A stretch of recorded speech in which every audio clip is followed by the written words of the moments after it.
We would like to thank HDFC Life Insurance for supporting this show. HDFC Life Insurance has created an online video series called Behind the Journey with some of the most interesting people from the creative and entertainment industry. It explores the stories that are behind the glitz and glamour of the spotlight and screaming fans. Let's listen to a snippet from the episode featuring comedian Zakir Khan. It's not like कि मैंने आज यहाँ पे ये पैसे invest करें तो इसमें तो इतना रिटर्न आया नहीं, अब मुझे नहीं करना. एज आर्टिस्ट होना जो है वो लॉन्ग टर्म गेम है, वो शॉर्ट टर्म गेम नहीं है. आपको उसको कंसिस्टेंटली अप्रोच करना पड़ेगा day by day and for years. Long term consistency is essential as it helps an artist grow, and consistent effort helps growth in your finances. You can watch all episodes of Behind the Journey on HDFC Life Insurance YouTube channel. That's youtube.com/HDFC Life. Take control of your personal goals with HDFC Life Insurance's financial solutions. Plan now with HDFC Life Insurance. Terms and conditions apply. HDFC Life Insurance Company Limited, IRDAI registration number 101. Welcome to All Things Policy, a daily podcast by the Takshashila Institution. We are a bunch of policy nerds based in Bengaluru, and we like bringing fresh perspectives to Indian affairs and Indian perspectives to global affairs. So grab a cup of coffee, sit back, and join us for today's chat. Hello and welcome to All Things Policy. I'm Anirudh Kanisetti. Today I have with me Dr. Shambhavi Naik and Sarthak Pradhan, and we're going to be talking about a very, very controversial article that Shambhavi has recently written that has gotten a lot of uncles and aunties very, very mad at us indeed. And this article basically argued that it's about time that Indians stop marrying within their caste. So what we're going to be doing in this podcast is basically unpacking the various reasons why Shambhavi made this argument and adding a little bit of additional context. So we're obviously going to be talking about the historical and the political economy and the religious aspects of it, but we'll also be getting into the most important reason for why we should not be continuing with the system, aside from the fact that it perpetuates systems of injustice and so on and so forth, which is a public health based argument. All right, so without any further ado, let's get started. Shambhavi, can you tell us what exactly you said that got so many people so concerned about our marriage culture? Right. And what I found very interesting is this is not the first time I'm saying this, right? That you should marry outside your caste. However, this particular piece in the print has got a lot of attention. What I'm basically arguing for is that there have been these age-long traditions of, when you're getting married, and especially if you're going to get married through the arranged marriage route, then you try to find someone in your own caste. It's usually the elders in the family that try and look up for a match for you. And the reason why I wrote this piece now is actually because two of my cousins are of a marriageable age. And I've been part of a lot of these family discussions on how they should marry within the caste. And I have been upfront in saying that, no, it doesn't make sense. And so the obvious discussions are around, is a boy from our caste and what gotra is he from, right? And after all of that, we'll look at the patrika and then we will consider whether we should go meet the guy or not. So that How scientific, I just have to say. So this is where the piece actually stemmed from, and I was trying to kind of distill all my thoughts that I've got from having multiple discussions with a lot of elders in the family and trying to persuade them that this is not a good idea. So what I argue is that, look, I understand why you would think caste marriages work, because you would like to get your daughters married off in a family which has similar traditions like yours, who speak a similar language like yours. So, and that I understand. But we have been practicing endogamy for such a long time that we do see that certain castes have predispositions for certain diseases. And so perhaps for the future now, it makes sense that we have more intercaste marriages than trying to stick to traditions. Also, maybe decades ago it made sense. You did not have cars, you might not have phones, so you would probably like to get your child married off in an atmosphere that is very similar to home, or someone that you know very well, and therefore having caste marriages might have made sense. Now it really doesn't. Okay, so I think at this point I'd like to bring Sarthak in, because Sarthak, you've studied caste and the reason why people tend to maintain caste endogamy marriages. Can you tell us a little bit about that? Yeah, Anirudh, I feel one of the most fundamental features of Indian society is the principle of pollution and purity. And this is something which exists amongst us. It has been there for a very long period of time. And we don't even realize that it's there. It's so pervasive. Yeah. And it's so normalized. Yeah, it's normalized. Okay. So caste system also, somewhere you will find the roots of all the features of the caste system over here. So according to this pollution purity principle, certain activities are considered to be purer, some things are considered to be polluted. Like eating vegetarian food. Yeah, vegetarian food or non-vegetarian food will be considered to be impure. Or some occupations might be considered to be pure, some occupations might be considered to be polluted. Also, at the same time, some people will be higher up the ritual hierarchy. Yeah. They will be purer as compared to others. Some people will be impure throughout. So I feel caste system is a mechanism by which you are preserving the purity levels. As in caste system as well as endogamy. When you are marrying within the same caste, you are ensuring that the pollution or the purity levels, they are remaining intact. So this has been there for a long period of time, and multiple sociologists, anthropologists have pointed this out. Yeah. The most prominent being Louis Dumo, who talks about it in Homo Hierarchicus. It is not that intercaste marriages didn't happen. They happened, but again, very few intercaste marriages used to happen in the past. Sometimes it might so happen that the man is from the higher caste and the female is from the lower caste. In that scenario, intercaste marriages used to be allowed. Again, the reason being, you have a patrilocal setup.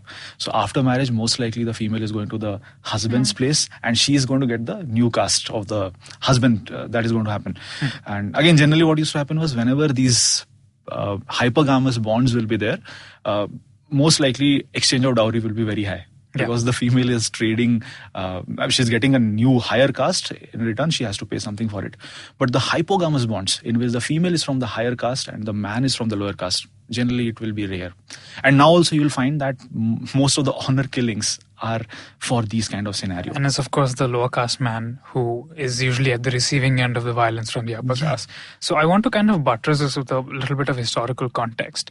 So it's very interesting that you brought up the idea that it's fundamentally about maintaining ritual purity, because I don't think a lot of people understand the rather curious ways in which medieval Indian society operated. Even like Al-Biruni, for example, when he visited India in the early 11th century, actually remarked with admiration about how Indians stuck to their professions and only married within their professions.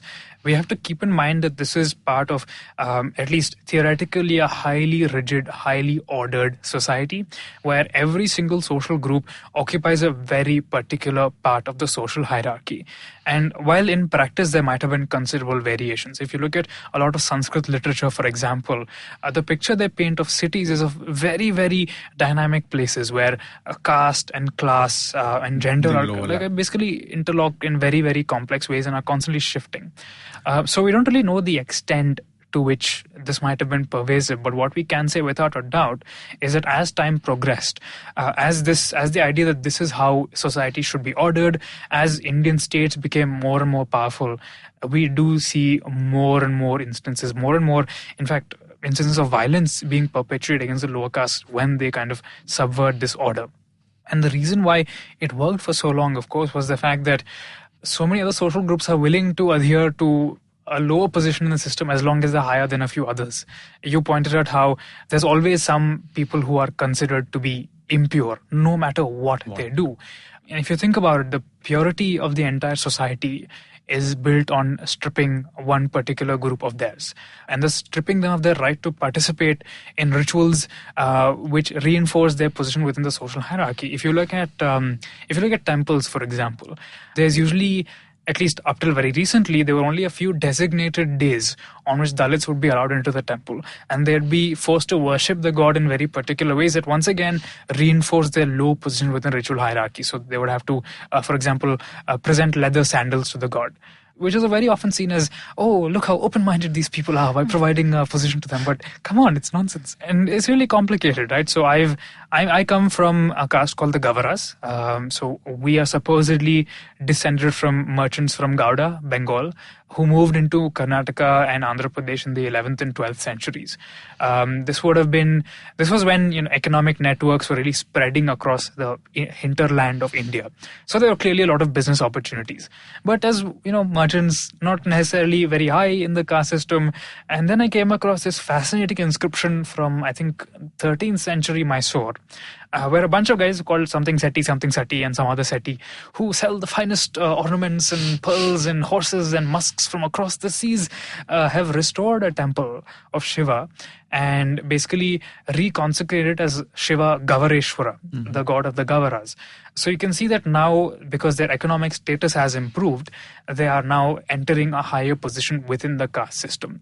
And you can imagine that there would have been so many other social groups like this who are slowly being integrated into the circles of the pure and the elevated and the high-minded, and thus taking part in this much, much broader system that reinforces certain kinds of social behaviors, a certain kind of caste hierarchy.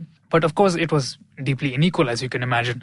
One of the most fascinating incidents to me in medieval Indian history, which oddly enough it's fairly well known in Karnataka, but not well known beyond that, was again sometime I think in the 11th or 12th century. There was a bunch of revolutionary Shaiva poets, the Veera Shaivas, who got together in the great city of Kalyana. Now, Kalyana was one of the most dominant cities of the Deccan, really immortalized in poetry, supposed to have been fabulously wealthy with merchants who were literally had entire streets where just merchants who sold gold jewelry lived, and a whole street where merchants who sold perfumes lived, and that kind of thing. But also seems to have been very unequal, very, very rigid in terms of caste. Now, the Veera Shaivas actually congregate there. There's a kind of hall where they're all sitting and debating and creating these devotional songs, which are obviously set to very ancient folk tunes. And they're literally taking the case of patriarchy and casteism. And since they have some degree of support from within the institutions itself. So Basavanna was a minister of the king of Kalyana, was one of the Veera Shaivas. So there was some degree of institutional support for what they were doing. But one fine day they married a Brahmin girl to a Dalit man. And that kicked off this whole cycle that ended with possibly the king being murdered by the Veera Shaivas, the city supposedly being set aflame, and the Veera Shaivas being thrown out of the city and spreading all over the Deccan and kicking off this wave of bhakti across this whole region, which is fascinating. It really makes you think how deep a lot of these social issues goes. But I've kind of gone on a tangent, as I tend to do. So let's kind of bring this back to the present day, right? There are a lot of arguments that are advanced in favor of continuing with caste-based marriages. The one that I saw uncles and aunties repeating most on your article, Shambhavi, was the fact that Gotras are supposed to be able to manage this. Gotras are supposed to maintain genetic diversity. So what are your thoughts on the matter? This was also an argument that my old elders gave me, that, but we are marrying outside the Gotra, so everything is fine. My counter-argument to that is that, look, when you get a girl married off, supposedly her Gotra also changes. So she takes up the husband's Gotra. Her genes are not changing. Okay, it's a simple scientific fact. Her genes are not changing. Yeah. And if you look at particularly for marriages within the family, which is also quite a prevalent practice, where you get the girl married off to the aunt's son in a lot of cases. Yeah. Or even to the so there's, for example, the aunt's son, I think marrying your uncle, basically marrying the mother's youngest brother is cross cousin marriages are there in some parts of India. Southern part of India, you have cross cousin marriages. Yeah. And among some religious communities, like among Muslims, parallel cousin marriages can also be there. But again, for that there are different other reasons. And see, these kind of things you will not find prevalent in northern part of India. Southern part of India is there. So again, the reasons are different. For what could be the reason? Can anyone here? So Dravidian kinship is reckoned in a slightly different way. So Thomas Trotman, I think, has a book about this called Dravidian kinship, where he talks essentially about this. So it's to do with much, much older traditions in terms of the way that inheritance is reckoned and so on and so forth. And more generally, just the way that family itself is thought of. So in South India, you will very often see people from a very wide variety of social groups describing themselves by who their maternal uncle is. Okay. The maternal uncle be the person that would take you into his workshop, for example, if you're a sculptor, that would train you and all that. So you will see inscriptions from medieval Karnataka which say, for example, that I am XYZ, I am the son of ABC and the nephew of such and such. If you think about it, it's of course the mother is not mentioned because mother is clearly not a part of the identity of these people. It had nothing to do with any of this. See, Iravati Karve, she tries to make a distinction between the kinship patterns that are there in the north and the south. What she says is, in the south, agriculture is developing first.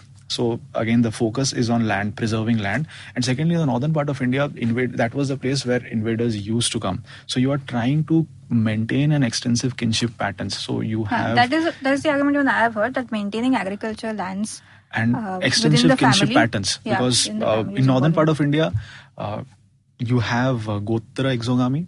At the same time, many places you will also have village exogamy. And this can be for multiple generations. 5 generations, 7 generations. So people have to marry outside their Gotra, but within caste. But within that caste. Within caste. Okay, so they marry outside not only their own Gotra, their mother's Gotra, their grandmother's Gotra, and this can go on till 5 to 7 generations, depends on the places. And you're not supposed to marry within the villages. But this is something which is not prevalent in southern part of India, where the focus is on, again, preserving all the land. I'll have to think about that because I don't know if the archaeological data really supports the idea that agriculture originated in earlier in southern India. But yeah, sorry. I don't know about that, but I've heard the argument that this is by Iravati Karve, one of the most that preserving agricultural land within the family was the underlying reason why a lot of people prefer to marry. But anyways, so one of the things about the Gotra thing is that if you're still marrying within your aunts or within your sisters, I think after she's married, then still family, you're still sharing genes, and so you're still kind of inbreeding for that matter. Even so, outside of the Gotra, but within the caste, particularly if your caste is made up of very small numbers of people, then you have come down from a very few founder population, and so any genes that were mutated in them will stay accumulated within your caste. So unless there is an influx of fresh genes coming from outside the caste, you will keep on carrying those diseases, and you'll see them accumulating. So there are two different phenomena here. One is the idea that founder mutations, so mutations which are found in the people who started the caste, stay within the caste if there's endogamy, and two, if there are consanguineous marriages, so within the family, that also can cause fresh mutations, and that exacerbates the phenomena of genetic mutations that arises in the caste system. Just to clarify, this is not only particularly true of Hindu castes. Of course not. I mean, I think one of the most pervasive myths about Indian society is that only it's just one religion that does this. Yeah. But the point that I made about it's fundamentally about social structuring. It's about a particular social positioning. I think applies to any religious group in India. Yeah. It's just the way that Indian societies generally operate. So, for example, I've seen there seems to be a pretty strong undercurrent in some sections of Twitter that deny that caste exists in Islam because it's not in the scriptures. Of course it's not in the scriptures, man. The scriptures weren't written in India. But if you actually look at lived practice, there are also a fair number of Muslims who agree to this. But for some reason, their voices are never really considered when people are making these enormous stereotypings. Yes, the term caste might not be used, but again, there might not be marriages within, again, different sections among Muslims. The same applies for Christians as well. Again, among them also you will find divisions. And it's very important to remember that just the way that people might have converted to Islam or became Muslim in the first place. It's a complicated history. It's not very simple. You have instances of mass conversion of people who were originally living pastoral lives or on the border of settled agriculture, who converted to agriculture, began to speak new languages, and also convert to Islam at the same time, thus accepting a particular part in the social hierarchy that I was referring to earlier. But on the other hand, you have Muslims who, just like some upper caste Hindus do, would claim descent from a great hero and so on and so forth to maintain a particular position in the social hierarchy. And keep in mind that this kind of categorization of Hindu and Muslim as being identities that don't talk to each other I think is kind of a new idea in the way that Indian society is organized. I think if you were to look at early modern Indian city, for example, you would see upper caste Hindus, upper caste Muslims basically occupying the same kind of social and economic niches. As such, there would be a need for them to be signaling their purity to each other, especially because we know, if you look at the Mughals, for example, that there were intermarriages with upper caste Hindu families. So it's very, very complicated. It's a much more diverse system than we generally give it credit for, which is one of the reasons why it's so pervasive and why it seems so difficult to kind of unwrangle a lot of those myths today. I think what's really important for us now is to just accept that this is what has happened. Yes. And move on from here. Someone who has done this really well is the Ashkenazi Jew population. And we have spoken about it multiple times here at Takshashila, is this organization of Dor Yeshoram, who recognize that there is a problem, that because of inbreeding, there are certain diseases which are more prevalent in their community. And they're actively taking steps to counsel young couples who might carry genes, the defective genes for the diseases, to not either marry with each other or take scientific help in having children who do not carry the disease. So there's nothing wrong with all of this currently. We just have to accept it. We cannot stay into some same traditions and say, no, this is what we have done and this is what we're going to always do. That's just stupid. No, one thing that concerns me is how any critique of a practice that might have made sense given a very, very different social context, but that doesn't really make sense now given what we know, given the way that India operates now. Any criticism is perceived as a direct attack on one's faith. That's not really what anybody is trying to do. We're making an argument based on the national interest. We're saying that, look, it's in everybody's... Even national interest, in your own interest. It's in your own interest, man. Exactly. If you don't care about the nation, it is for your own children. And your grandchildren, most important. Don't forget about the grandkids. Here, one interesting study I found out. The study was by Indian Statistical Institute. So they find out that more intercaste marriages are likely to happen if the mother of the groom is educated. Yeah. That's very interesting. Yeah. And if you remember what I said earlier about how you basically have groups that are moving higher up the caste system, right?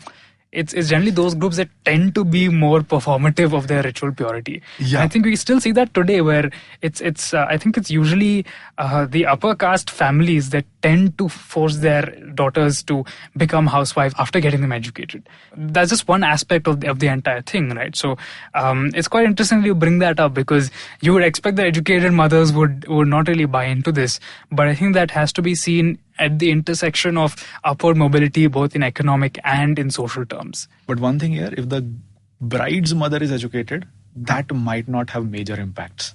This also is something which the study finds out.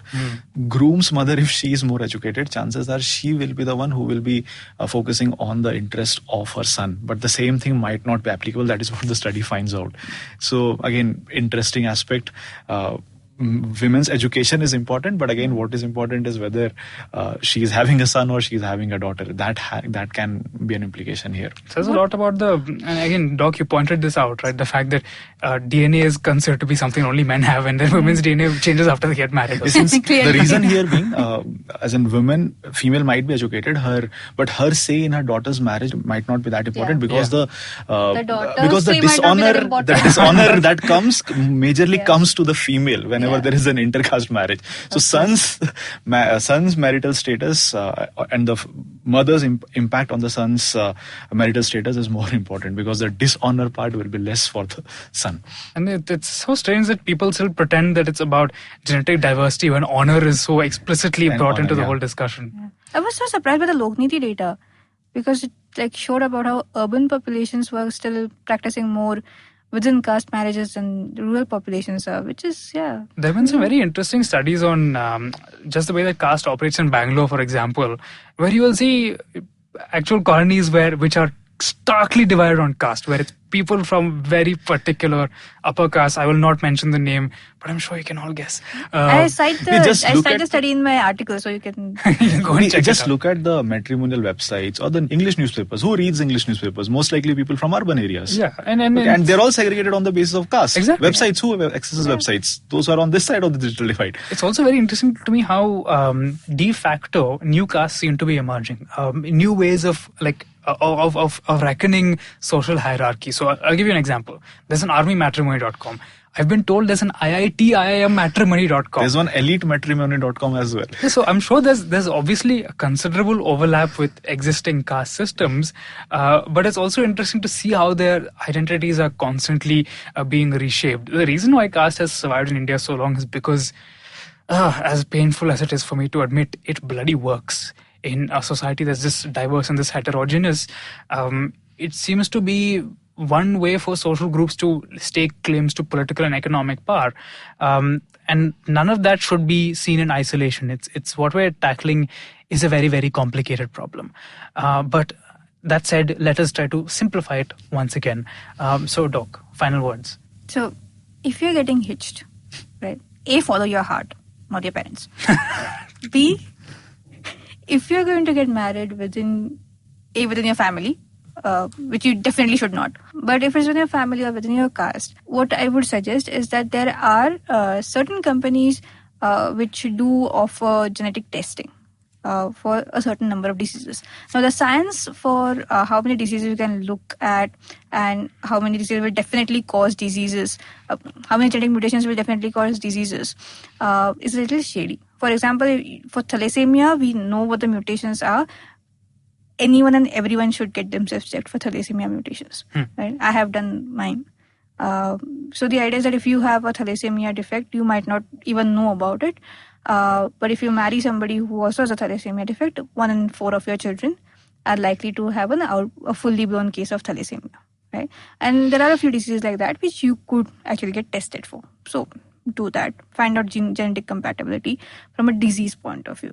If you do have a genetic incompatibility, then the decision is yours. Either you can go ahead and have kids or not have kids. If you're going to have kids, I would suggest you have what is known as PGD to screen for embryos which are healthy. But that is like the experiment. At this point of time, if you're going to get married, just make sure that you have genetic compatibility.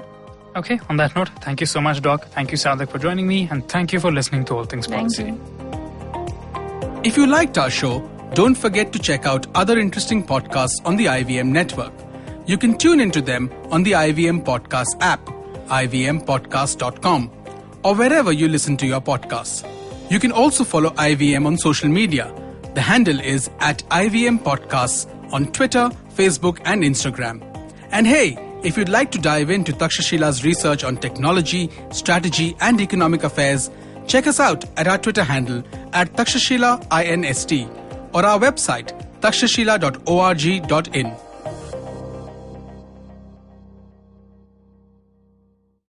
I hope you enjoyed that show. We'd like to thank our sponsors on the network this week. Thank you, HDFC Life, for coming on board. Also, would like to thank Storytel for continuing the long time advertising that they've been doing with us. And if you have a brand and you'd like to advertise with us, please send us an email. We'd love to talk to you. And let me tell you a couple of things that you should check out this week. On States of Anarchy, Hamsini talks about the Brazil-India relationship. On Agla Station Adulthood, Ayushi and Ritasha talk about pleasure, sex, and much more. On a nostalgia-laden episode of the Geek Fruit podcast, Tejas and Dinkar go back to the franchise with the Sam Raimi, Tobey Maguire Spider-Man movies and talk about how they hold up today, 12 years after the last movie came out. On our Kannada podcast, Thalle Harate, scholar Avinash Amble combines neuroscience, mathematical logic, and the cutting edge of computer science to explain the history of machine vision to Pawan and Surya. On Tapri Tales, Madhuri weaves the tale around a conversation between 3 friends. Thanks and keep listening. Hi guys, this is Ayushi. And I am Ritasha. And welcome to Agla Station Adulthood. It's a fun podcast we've got going on and we'd love for you to tune in and enjoy with us. Join us as we stop at various stations and discuss different topics that seem to be bothering us and hopefully Dating, you as well. relationships, beauty, just being an adult, lots of different things. We don't have a great grip on it, but we've done okay so far. Catch Agla Station Adulthood every Thursday on the IVM app, the IVM website, or wherever else you get your podcasts.